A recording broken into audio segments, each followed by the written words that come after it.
What's going on, guys? Feels like forever since I've been behind the camera talking to you guys and on my other YouTube page. So, the last video I shot, we were talking about tires and choosing tire options and all this and that. So the tractor I was working on is this guy right here, 8360R. I'm in love with these plastic tires. As much as I don't like plastic tires, I have fallen in love with them. And then here is a 8270R that I went ahead and replaced the tires on as well.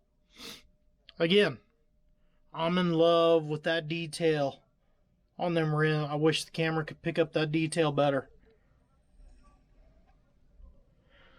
But I wanted to show you a little bit of a side-by-side comparison. So earlier this year, I built this pair of I think they're 260s.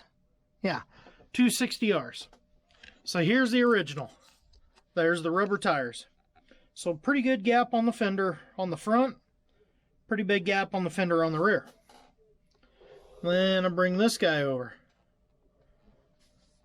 Surprisingly to me, the 3 points about match up. But look at how much better of a fill you have on that fender. Look how much better of a fill you have on that fender. And I'm thinking that's why they line up so close, is because the change here isn't as drastic as the change here. And so it winds up picking that up. But man, that stance is nice. Because then if I come over here and look at some of the 245s I built a year ago, to me that tractor looks like it's tilted back too far. That back end should be up a little higher. So I'm interested to change out those tires and see if it picks that up to what I would consider the correct riding level. But coming back into here, yeah, I kind of wanted to give you guys a quick little view of that. Like I said, it feels like it's been forever since I recorded a video for you guys.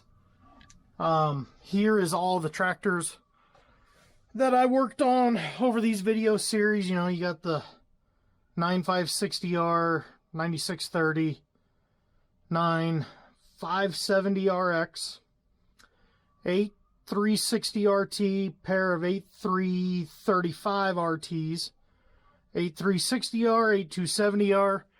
8270R, I'm going to throw a couple tires on here in just a little bit. I destroyed the front duals, or the front inners and the duals on that one, trying to do some different things, figuring out these new resin tires.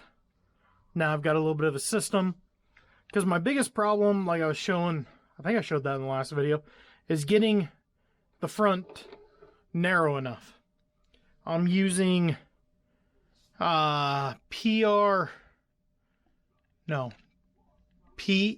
replicas, precision engineered replicas. There we go. I'm using their brass 3D printed front end for my LS suspension. Yeah, there's a lot of glue there from trying to hold the fenders on. Haven't found a good way to do that just yet. But I'm using their ILS front suspension. When you do that and then you combine it with these 420s and the duals that Hector drew up to make the right wheel spacing, he drew them perfectly. But just in shrunk down scale, the math somewhere doesn't make sense, and it had the tires spaced out way wide. So I had to shave off a lot of that inner tire, or inner wheel, to get them in narrow enough to match the spacing they need. But I'm falling in love with these tires, guys. I'm not gonna lie. Hopefully I don't find a really good looking set of 800s to start changing out rubber tires, because I've got a lot of rubber 800s out already. But either way, I'm going to keep going. Just put the finishing touches on this guy. Oh no, I haven't. I got to put dual hubs back on so it looks correct. A touch of paint on the dual hub, or on the inner hubs there on the front axle, to hide the stub sticking through from the suspension. Lesson learned. This one I'm going to trim down before I change them out.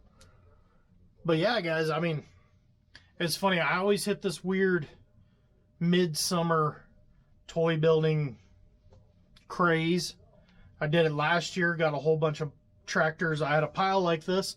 I got them finished and decaled. So hopefully before fall silage kicks off here, what are we at, 3-4 weeks from now? Hopefully before that happens, I can get these guys finished up and decaled so that way my bench is clean, ready for next year's projects, which, as we look out upon the tables, I've already got next year's projects here. I've got a lot of things I was hoping to get done last winter, and I didn't.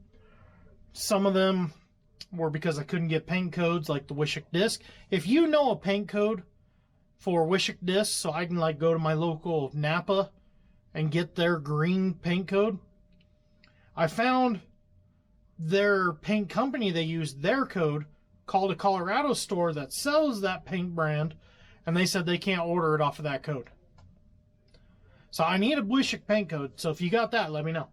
But I've got, that held me up, and then just exhaustion at the end of silage held me up.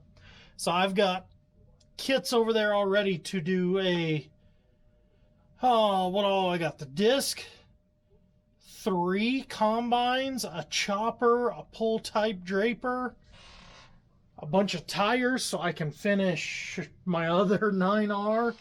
Just, pile of projects already. With that being said, guys, thanks for listening to this weird little rant video thing. I'm going to keep gluing. Hopefully things will work out all right on these. Get these done. And figure out some new projects for you. But here's probably what one of my next videos will be. It's a windrow roller for swathers. Used a lot up in the Dakotas, Canada, Montana, where you got to swath the crop before you combine it. Might do a quick little video on attaching that and taking the head off of the deer swather, because it's not like the MacDon. It doesn't just detach. You have to take a Dremel to it. But yeah, so I have no idea what the next video will be. That's what I'm thinking it'll be. I have no idea. Either way, guys, talk to you later.